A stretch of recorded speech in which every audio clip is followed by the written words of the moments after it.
Assalamualaikum warahmatullahi wabarakatuh.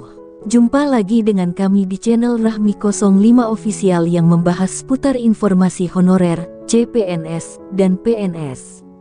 Dengan tema kali ini yaitu, Ketum Honorer K2 sebut hasil seleksi administrasi PPPK teknis janggal, benarkah? Tapi sebelum lanjut, untuk rekan-rekan yang baru menemukan channel ini, jangan lupa dukung kami dengan cara menekan tombol subscribe dan nyalakan notifikasinya, agar setiap kami mengupload video terbaru rekan-rekan tidak ketinggalan. Untuk itu, langsung saja kita simak informasinya. Pengumuman seleksi administrasi PPPK teknis masih menyisakan kekecewaan mendalam para honorer. Mereka pun meminta pemerintah memberikan kebijakan khusus kepada honorer K2 tenaga teknis yang gagal karena terbentur persyaratan. Menurut Ketum Perkumpulan Honorer K2 Indonesia PHK2I, Sahirudin Anto, sejak hasil seleksi administrasi PPPK teknis diumumkan pada 12–15 Januari, ada beberapa hal yang mereka rasakan janggal atas ketidaklulusan honorer K2 di laman SSCASN BKN. Secara administrasi, lanjutnya, mereka telah memenuhi persyaratan sesuai dengan jabatan dan ijazah yang dipersyaratkan. Salah satu contoh, pendidikannya minimal D3 ataupun sarjana dalam jabatan dipersyaratkan serta kompetensi yang dimiliki pelamar. Misalnya, jabatannya pengadaan barang dan jasa yang mensyaratkan melampirkan sertifikat keahlian minimal tingkat dasar mutlak, kata Udin, sapaan akrab Sahirudin. Untuk mendapatkan sertifikat tingkat dasar ini, ujarnya, harus melalui tahapan-tahapan dan mekanisme yang sangat sulit. Prosedur yang dibuat terlalu panjang, baik dari pendaftarannya maupun informasi untuk bisa mengikuti pelatihan yang diselenggarakan Lembaga Kebijakan Pengadaan Barang Jasa Pemerintah LKPP di Jakarta. Untuk berangkat ke Jakarta mengikuti tes kompetensi dengan honor Rp500.000 sangat mustahil bagi kami, ucapnya.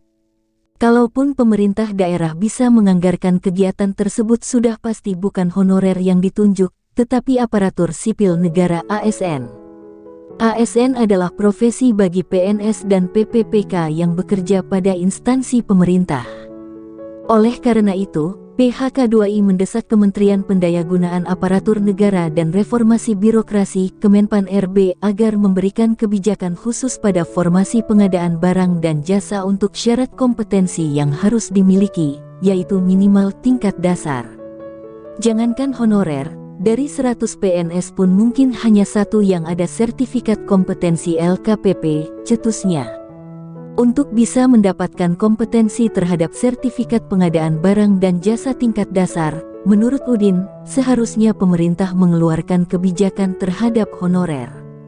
Ini agar mudah mengikuti seleksi pendaftarannya, tetapi sampai dengan pengumuman pendaftaran di SSCASN tidak pernah ada kebijakan pemerintah terhadap honorer untuk mengikuti seleksi tersebut, baik dari LKPP atau lembaga lain sebagai penyelenggara. Secara teknis, kata Udin, honorer pasti tidak akan mendapatkan status memenuhi syarat MS jika tidak menyertakan sertifikat tingkat dasar di laman SSCASN.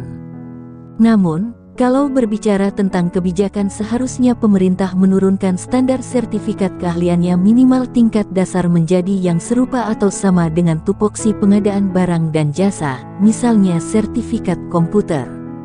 Selain masalah kompetensi, terdapat juga persoalan lain yang mengikat. Misalnya, formasi di Dinas Pemadam Kebakaran yang mensyaratkan tingkat pemula pada kualifikasi pendidikan SMA.